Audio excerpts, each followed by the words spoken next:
اکبر اللہ اکبر۔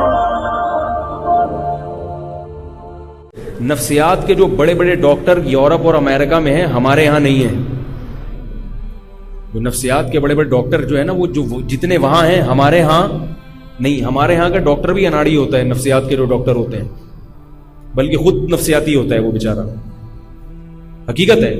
اس لیے اپنے آپ کو نفسیاتی ڈاکٹروں سے دور رکھا کرو۔ وہ دوائیوں پہ لا دے گا، آپ کو لگا دے گا، ان کے پاس کوئی علاج نہیں ہے سوائے وہ ڈپریشن کی گولیوں کے، اور ساری زندگی کے لیے تباہ ہو جاؤ گے۔ اور یہ ایک ڈاکٹر نے مجھے خود بتایا کہ ہم پاگلوں کا علاج کرتے کرتے تھوڑے دن میں خود ہی پاگل ہو جاتے ہیں، پھر ہم اپنے علاج کے لیے کسی اور ڈاکٹر کو دکھاتے ہیں۔ یہ حقیقت ہے۔ جب انسان سارا دن پاگلوں میں بیٹھا رہتا ہے، ہر وقت عجیب عجیب سے، تبھی میں وہمیوں کا فون نہیں سنتا۔ ایک مسئلہ کسی نے 2 دفعہ پوچھ لیا مجھ سے، تیسری دفعہ پوچھے گا تو میں اس کو وہمی نمبر 34 کی لسٹ میں ڈال دیتا ہوں کہ 33 تک ہے تو 34واں نمبر ہو گیا بھائی تمہارا۔ یہ حقیقت ہے، کیونکہ اگر آپ نے اس کو فری کرایا زیادہ تو تھوڑے دنوں میں آپ کی دماغ کی چولیں ہل جائیں گی۔ ابھی ایک صاحب کا فون آیا، مجھے ہر وقت وہم ہوتا ہے کہ میں بیوی کو طلاق تو نہیں دے رہا، ہر وقت کہہ رہے وہ ایکچولی میں سوتے ہوئے میں اٹھا تو میں نیند میں تھا تو مجھے لگا کہ میں نے دے دی ہے۔ میں نے ایک دفعہ بتایا، میں نے کہا نہیں ہوئی طلاق۔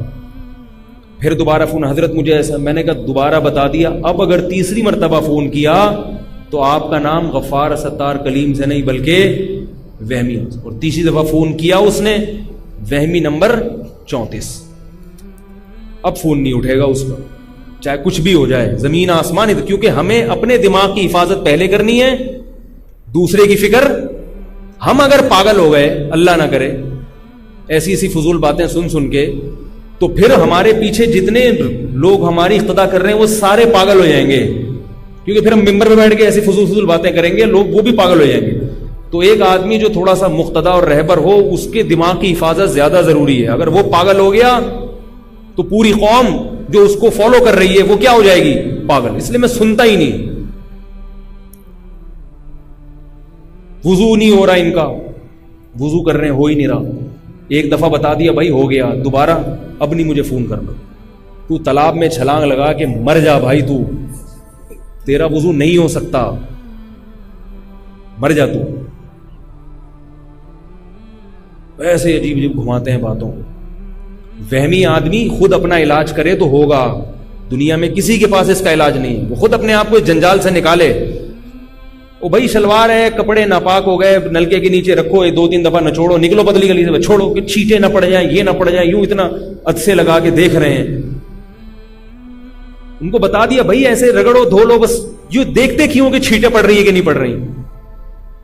نہیں حضرت، وہ جو ایسے ہوتے ہیں وہمی ہے۔ وہ میں نے جب ناپاک شلوار کو ہاتھ لگا کے جب رگڑا تو میرا ہاتھ ناپاک ہو گیا، ہاتھ ناپاک ہو گیا تو میرا ہاتھ یہاں لگ گیا تو یہ جگہ ناپاک ہو گئی، اس کو دھو رہا بیٹھ گیا۔ اب جب یہ جگہ ناپاک ہوئی تو انگلی دوبارہ ناپاک ہو گئی۔ جب یہ انگلی دوبارہ ناپاک ہوئی ہے تو یہ انگلی اگر گھڑی پہ لگ گئی تو گھڑی کیسے پاک کروں؟ تو اگر میں روزانہ اس طرح کے مسائل سنوں گا تو میرا بھی دماغ ایسا ہوگا کہ نہیں ہوگا؟ میں کہتا ہوں اللہ کا واسطہ تو نہیں پاک ہو سکتا بھائی، ہم اللہ کا شکر ہے نہاتے ہیں پاک ہو جاتے ہیں، آپ نہیں پاک ہو سکتے۔ میں اس کو کہتا ہوں ڈاکٹر کے پاس جاؤ، اور ڈاکٹر کے پاس جانے کا مشورہ کیوں دیتا ہوں؟ تاکہ ڈاکٹر پاگل ہو جائے، اس لیے نہیں کہ یہ ٹھیک ہو جائے۔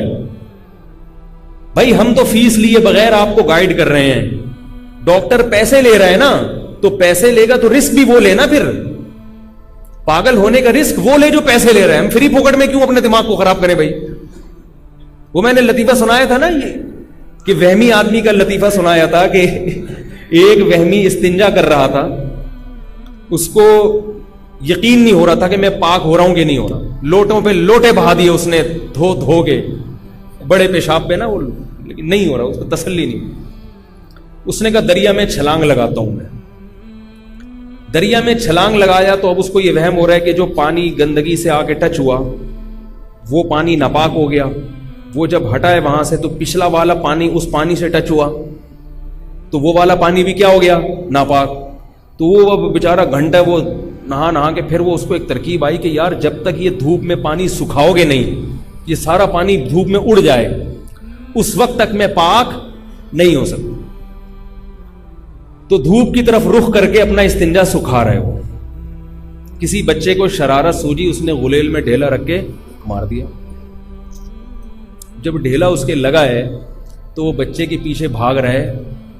بچہ سمجھا میری پٹائی لگائے گا, وہ کہہ رہا ہے میں تجھے کچھ نہیں کہوں گا, تو صرف یہ بتا دے کہ یہ ڈھیلا ناپاک تھا یا پاک تھا, کیونکہ اگر ناپاک تھا تو اب دوبارہ سے پورا وہی پروسیس کرنا پڑے گا مجھے, دوبارہ سے وہی پروسیس. بعض لوگوں کو طلاق کا وہم ہو جاتا ہے, بعض لوگوں کو وہ میں نے بیوی کو یوں بول دیا تو کہیں طلاق تو نہیں ہو گئی, یوں بول دیا تو کہیں طلاق تو نہیں ہوگی. اللہ کے بندو ہنسی خوشی زندگی گزارو اپنی آرام سے. بعض یوٹیوب پہ ایسے کلپ ہیں کہ وہ طلاق یوں بھی ہو جاتی ہے تو یوں بھی ہو جاتی ہے, اس سے لوگ اور وہمی بن گئے ہیں. یہ جو مسائل کا علم ہے نا, جب تک کوئی واقعتاً مستند مفتی نہ ہو اس کے بغیر آپ کلپ ہی نہ سنا کریں. دیکھو علماء کی بھی نا مختلف فیلڈ ہوتی ہیں جس میں وہ اسپیشلسٹ ہوتے ہیں. اب آپ معدے کے ڈاکٹر کے پاس جا رہے ہو گلا دکھانے کے لیے, ٹھیک ہے وہ جنرل فزیشین بھی ہے لیکن گلے کا ماہر نہیں ہے, وہ پیٹ کا اسپیشلسٹ ہے, تو آپ اس کو معدے کی بیماریاں دکھاؤ اس کو. جیسے ڈاکٹروں میں مختلف شعبوں میں ماہر ہوتے ہیں, کچھ تو جنرل فزیشین ہوتے ہیں تھوڑی تھوڑی شدھ بدھ ہر ایک کی رکھتے ہیں, لیکن پھر الگ الگ شعبوں میں ماہر ہوتے ہیں. ایسے ہی علماء میں سب درس نظامی پڑھ کے عالم بن جاتے ہیں, ہر شعبے میں تھوڑی بہت شدھ بدھ ہوتی ہے, مگر ہر ایک ہر فیلڈ میں ماہر نہیں ہوتا. اب جو حدیث کے علم میں ماہر ہے وہ فتوے میں ماہر نہیں ہوتے. سمجھ میں آ رہی ہے بات؟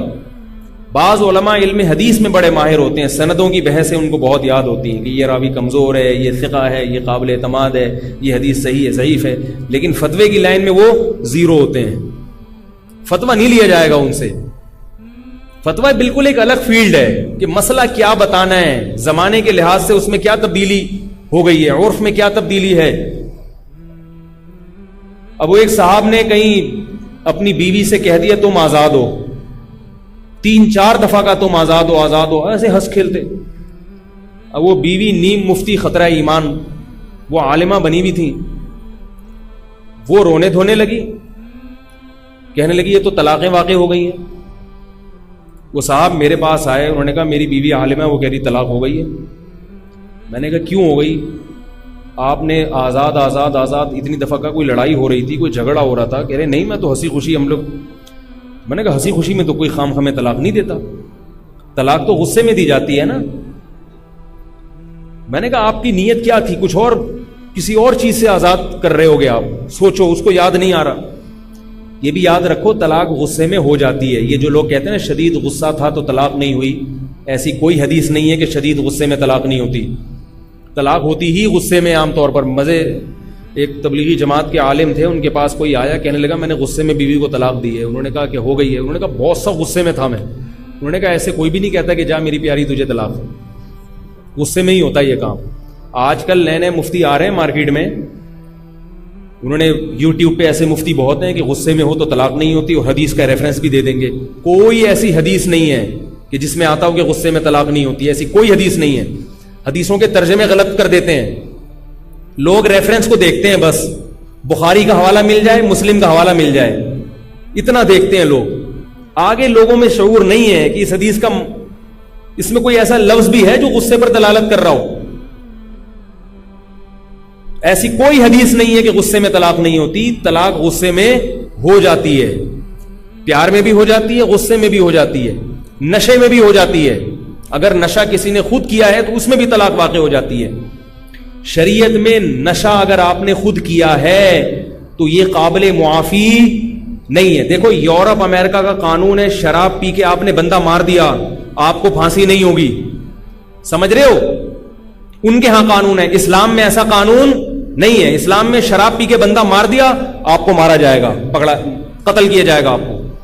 آپ نے شراب پی کے کسی کو گولی مار دی تو شریعت کیا کہتی ہے, اس کو بھی گولی ماری جائے گی, قصاص لیا جائے گا. وہ کہے میرا دماغ ہوش میں نہیں تھا تو اس کو یہ کہا جائے گا کہ دماغ ہوش میں جو آپ کا نہیں تھا, آپ کے اپنے اختیار سے نہیں تھا, خود پی رکھی تھی آپ نے, کس نے کہا تھا آپ کو پیو. ایسے کیسز ہم نے دیکھے ہیں کہ شراب پی اور بندہ مار دیا. تو وہ پی کیوں تھی آپ نے؟ آپ کو پتا نہیں تھا کہ جب پی جاتی ہے تو بندہ بھی مارا جا سکتا ہے, کچھ بھی ہو سکتا ہے. تو جو آدمی شراب پی کے بیوی کو طلاق دے گا اس کی طلاق واقع ہو جائے گی. سمجھ رہے ہو مسئلہ کہ نہیں سمجھ رہے؟ آج کل یہ بھی فیشن چل پڑا ہے, شراب پیتے ہیں, نشہ کرتے ہیں, طلاق دے دیتے ہیں, کہتے نہیں ہو جاتی ہے. اور جو کہتے ہیں نا میرا دماغ کام نہیں کر رہا تھا نشے میں, اس سے کہو پھر بیوی کو کیوں دی, ماں یا بہن کو کیوں نہیں دے دی طلاق تم نے؟ بہت مشکل ہے سمجھانا. آپ لوگ تو ماشاءاللہ کوئی بھی پی وی کے نہیں آیا نا الحمدللہ, تو آپ کو تو سمجھ میں آنا چاہیے بھائی. اگر وہ کہتا ہے میرا دماغ کام نہیں کر رہا تھا تو سوال پیدا ہوتا ہے کہ پھر بہن کو کیوں نہیں دے دی طلاق, ماں کو کیوں نہیں دے دی, بھائی کو کیوں نہیں دے دی؟ اس کا مطلب پتا تھا کہ یہ بیوی ہے, اس کو ہوتی ہے طلاق. چاقو مار دے گا تو لگے گا کہ نہیں لگے گا, اور قصاص لیا جائے گا. ایسے ہی طلاق بھی ہو جاتی ہے.